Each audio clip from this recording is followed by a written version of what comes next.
going to be Smart Omega going up against EVOS SG. Ladies and gentlemen, one final look at the drafts here as we go into game number 1. For those of you watching at home, grab your popcorn. For those of you here at MyTech with us, cheer for your respective teams and give them the support they need. Here we go in the Land of Dawn. Here we go into the Land of Dawn, and need we remind you, this is going to be a best of 5, and whoever can carry it on in this series is going to keep prevailing in the tournament, but whoever doesn't will fall. And now we can see here on screen, it is going to be the Akai in that jungle position onto Gear.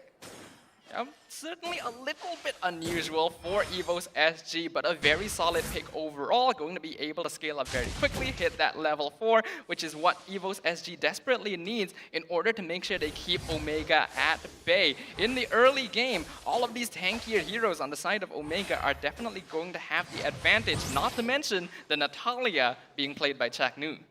Yeah, and if we know the Natalia used on their side, they're definitely going for the backline. They know that Adamir and Sayla are their key conditions to win this game, and definitely going to look to shut that down. You can already see rotating downwards, potentially to help out Nick. There has to be a little bit more emphasis, but wait a minute, E2 Max here gets a little chunked. They're still trading blows here in that mid side. But yes, as I was saying, there needs to be a little bit more emphasis onto Kellera. I think if you let him just scale into that late game, we've seen how much destruction that it can entail. I mean, already a Maniac coming in from Lemon from the side of RQ on this hero, and that is where Chaknu needs to help out, especially like prevent that damage from happening. But that's what he's trying to do, pulling out the aggression onto Sayla here, but he retreats just in time to prevent any further aggression. Although the turtle is spawning in about 10 seconds, so EVOS SG does need to start looking at this objective. Omega already in position down there. It's going to be the turtle pit next to the EXP lane, and since Renzio is obviously ahead of Nick right now, already hitting level 4 on that Masha, it's going to be much easier for Omega here, not to mention Chaknu continuing to be annoying in the mid lane to just zone them out. Yeah, and some aggression here onto Renzio, putting out the damage, but it's not enough. Ryzen's still going to take the first turtle off the game, going the way of Omega. I think EVOS actually tried to maybe make a play here in the mid side, but still had to give away that objective. Really disciplined plays coming in from Omega, a little different to what we're accustomed to. We see them make small mistakes in that early game that eventually cost them the game, but here we go, another pickoff. Oh, stunned out. Nick has to burn the flicker to be able to get away from this. Gear is here with the heavy spins, hitting Ryzen to the wall. He takes a lot of damage from the turret as well, and will they be able to secure it? It is JPL that ends up with the first blood. Caster Curse. Not exactly ideal for first blood to go to JPL. Under those circumstances, I think EVOS could have held on just a little bit longer to give the kill over to a core, but still, first blood is first blood, and that's a good catch from the heavy spin. Gear instantly using that momentum to actually go into Omega's jungle. Yeah, Adamir actually trying to take this, still does. Chaknu just, puts out some disruption here, but here, I think he managed to steal that buff there. Yeah, it does seem like he does. He did lose that retribution battle in that turtle pit, but he is trying to look for some compensation on the board, and that is going to be the case. As we're going to take a little look into the emblems here, I don't think there's anything quite unusual. What do you think? Yeah, I think it is pretty default emblem sets coming out from all the players here. Nothing too out of the ordinary. JPL though going specifically for the pull yourself together here to make sure that he can stay alive. But now the heavy spin from Gear onto Kellera, gonna be pushing him out of position, and now he's the one in danger from the heavy crossbow as the Aerotail picks up the kill. That was so... a little bit aggressive there, I guess, and didn't manage to secure the field, unfortunately. Yeah, that was really hard to see. I mean, okay, I guess they were trying to look for a pick on the board, but what happened to Chaknu there? He gets picked off as well. So trades are happening all across the board. It does seem like Omega is slightly leading in economy, but it's not too comfortable. And EVOS, they are going to have to wait on this next objective because it is going to be Omega picking up that second turtle. Yep, really good objective prioritization by Omega here. They know the turtle is coming up. Because of that, they did end up putting Chaknu up in the top lane. I don't think he was expecting to get sniped in the bush by Adamir, but not too much harm done here. In terms of the items, obviously still quite early in the game. Nothing completed just yet, but Adamir going to actually skip his boots upgrade to go straight for that BOD. More damage. Yeah, more damage, and I think it's also because, you know, Kalra has already secured the Windtalker and probably trying to play catch up a little here. Gear, though, deep in the jungle, getting aggressed on by Renzio. Nothing much will happen. He is still Akai, so pretty tanky. Okay, and we're going to see what happens here. How are they going to be picking off from this? Because for the moment, Omega is able to just secure all the objectives on the board. They do have, from the side of EVO Singapore, a little bit of more pickoffs, 2-1, but they haven't been able to translate that. So that's something that they really need to consider. And it's quite difficult as Omega is going to be able to scale into that really late game, especially with that Irithel still just vying for more gold. But the same can be said for Omega and EVOS SG. They both do actually want to scale for that late game. Even though Omega so far has both turtles, EVOS is actually even in terms of net worth, so it's not too big of a deal. But Sayla nearly getting taken out before the Black Shoes gets popped. Will be able to run away from Ryzen and E2 Max, as now the rest of the team is coming in for backup gear. Gonna find Chaknu, not able to push into the tower, but is good enough. Natalia gonna get picked off. JPL using the flicker to escape from Omega. Ooh, that was so good. I mean, Gear recognized that opportunity and went in on it. Sayla, though, in some trouble, gets bursted down by Kalra here in the mid lane, and now they get this turret completely for free. Now there it is. There is the Omega that we've been looking for. The pickoffs on the board, the objective. They're so good at being so disciplined. They want to focus on these objectives, and that's exactly what they're going to do. But here, Renzio, some trouble here, trying to make his way out to escape E2 Max, fronting some of the damage. Nick has to flicker out, taking too much on his life, and JPL now the next target. Ryzen, he uses this opportunity to secure the turtle for themselves. Now that's 3-0 objectives in favor of Omega. Omega continuing to maintain their map control here, recognizing the timers on the objectives. You can see that just the way they played and rotate around the map, they're paying a lot of attention to when these turtles will respawn so that they are in better position to take it. Gear now in trouble though, heavy spin has to be used to escape. They still get it, killing spree going over to Kelra. yeah, it is going to be Gear here getting caught off here for the second time. And it actually is going to be JPL being very pressured there in that bottom side. But now Omega, with all that said and done, they are going to be pushing those waves in the top side. They are leading with a 1,300 gold lead. And EVO Singapore still struggling to look for something across the board. And I think Changnu has just picked out the Blade of Hephaestus as well. So he's going to be able to output so much damage if he catches Sayla or Adamir in either of their lanes. So far, Omega has been super disciplined, like you mentioned, Eterna, converting these kills into objectives. Even though they're even across the board, Omega has a lot more control. And right now, Nick in some trouble getting ganked on the top side, but they respawn. Gear is here to help, so they don't aggress any much further. We can see that Omega definitely upping the momentum. They know right now that Kelra is in a very comfortable spot. The Irithel 3-0 KDA, and we already know that Kelra can farm very, very quickly. So this is going to be a problem for EVOS SG very soon, which is why Omega is just distracting them for as long as possible. As long as their attention is on them, it's not going to be on their marksman.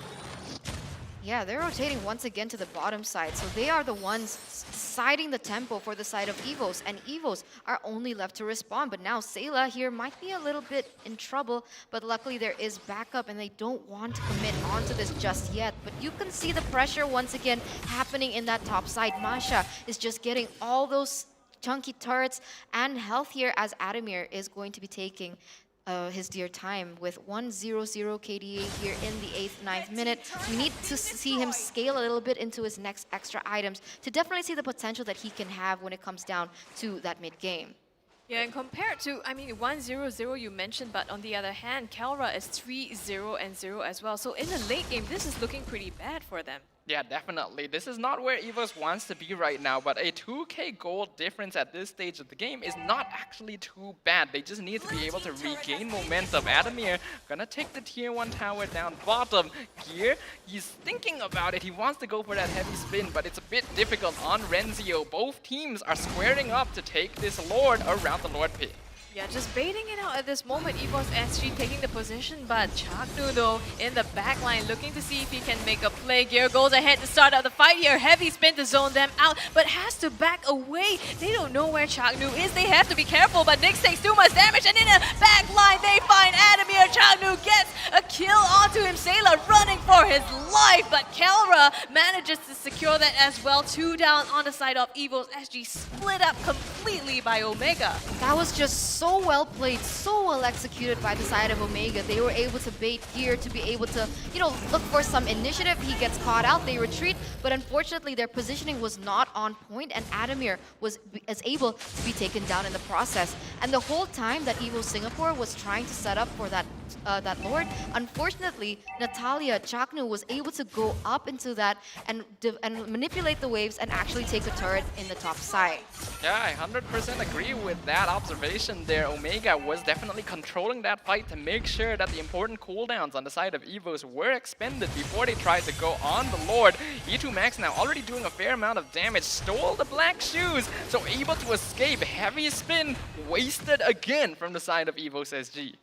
This is tough, right? I mean, Heavy Spin is a huge ultimate, and it's one of their only, except for Circling Eagle, kind of engages that EVOS SG can use to make a play here. But it's looking difficult as the top side, the Lord is marching down now. They're looking to crash down on the inhibitors.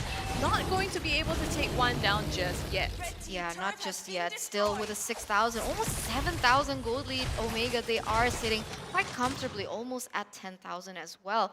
It is going to be still them being shut down into their own base, but Omega, it doesn't seem they want to go for something crazy. They don't want to make a mistake at this time, understanding that it can be taken back from them, as Adamir here is already, let's see his items here, 2 items in the game, but it's still not enough. Yeah, if you compare Adamir over to the side of Kelra there, he just completed his Haas Claws, already 4 items. Gear using the heavy spin here for basically no reason. Chaknu able to escape, so Omega gonna have a lot of window of opportunity once again. Yeah, definitely looks, Adamir doesn't really have as much items here as Kelra, so it's gonna be a tough one. And the thing is, Chaknu has been so annoying. EVOS SG, they have to look out for him in these team fights, even if they want to engage as well. How are they looking to take these ones? Yeah, Well, that's going to be the huge question here. It does seem they are still trying to manipulate the waves here on all 3 lanes, trying to, just asphyxiate, prevent anything from scaling from the side of EVO Singapore. But at this stage, what are the winning conditions from EVO Singapore? Right now, they definitely need to play around Adamir. Yes, he's 2 items behind Kelra, but Wesker does still do a lot of damage at this point. The problem is, it's very difficult to catch any of the members of Omega right now, even if they do happen to be able to protect the Beatrix well enough. Renzio, Ryzen, they're not going to die very easily, and E2 Max and Kelra are not going to put themselves in a very vulnerable position. Oh, they find Gear in the jungle here, and he tries to make his way out. Is he going to survive? I think he does live to see another day for now. So EVOS SG survived this, but this is untimely. 7 seconds, the next floor is going to be up. At this stage, EVO Singapore, they're scared, right? Even if they want to go for individual plays, try and split up the map, it's difficult because they don't know where Chaknu is. But that fact can be taken into the hands of Omega, and you can see the way that they're just manipulating the waves from all 3 lanes. Oh my god, but wait a minute.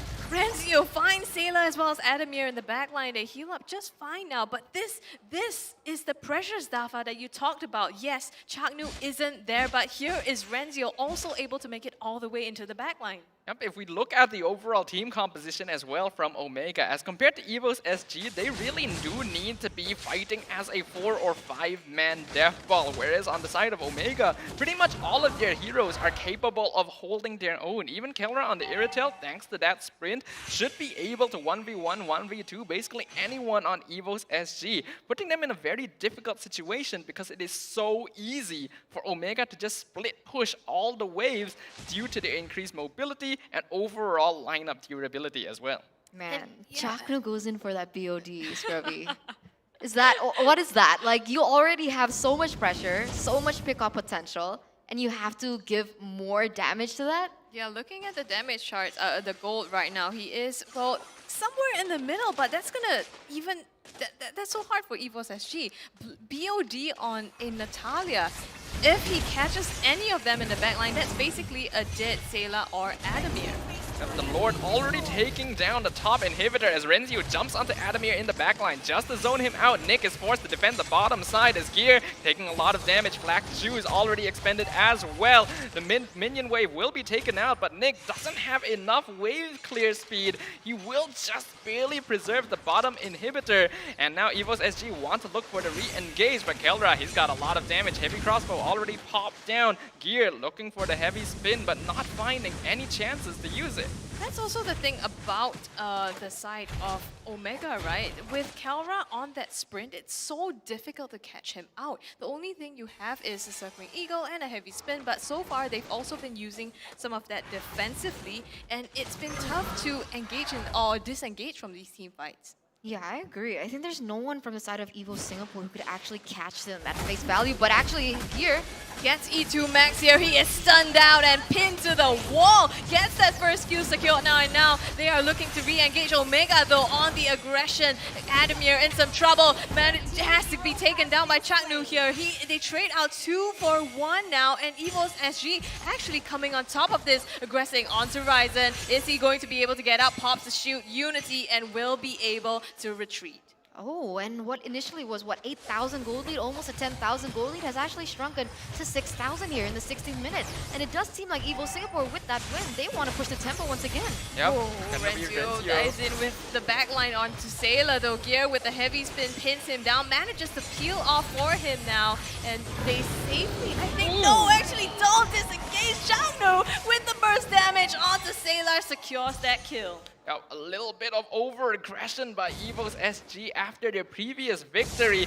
We do actually have to be very careful in this team. We already know that they were able to drag out the game to an insane length previously against RRQ and claim victory after that. Omega still needs to be careful, but Ryzen now going to be engaged on by 4 members of EVOS SG. They managed to pick him up. Renzio jumping onto Adamir, and E2 Max picks up the kill on the Beatrix. Here comes Kelra though with heavy crossbow, heavy spin, not going to matter as instantly the remaining members of EVOS SG are decimated by the Irritel. Oh no, this is not good. Nearly a wiped out here for the side of Omega. And now with the space with only 1 member remaining, they will be able to get this Lord uncontested. 2, 3 members down. Will they be able to defend? I mean, at this rate, it doesn't seem like it. And now look at the damage output onto Gear here. He's just melted completely by Kelra with nowhere to go. Changnu comes in, and the burst is enough to take down Sayla once again. It's a complete wipeout on the side of EVOS SG. JPL is back, the only one standing together with Adamir, but the Lord is coming up the top side. That's just rough for EVOS there. For a moment, it did look like they had the opportunity, and it was a good engage, but Kelra just has way too much damage. And now, Luminous Lord gonna be pushing up the top lane. Oh, I don't know if they can defend this. Kelra, the Filipino savage, he's going right for it and dishing out all the damage. Nick sacrifices his life to be able to protect it, but at what cost? It's gonna be the core taken down by Omega, securing their first victory of this series. A clean game here by the defending champions of game number 1 in our best of 5. And I gotta say, it was Omega being able to get all the initiatives off the board. They set the tempo from the get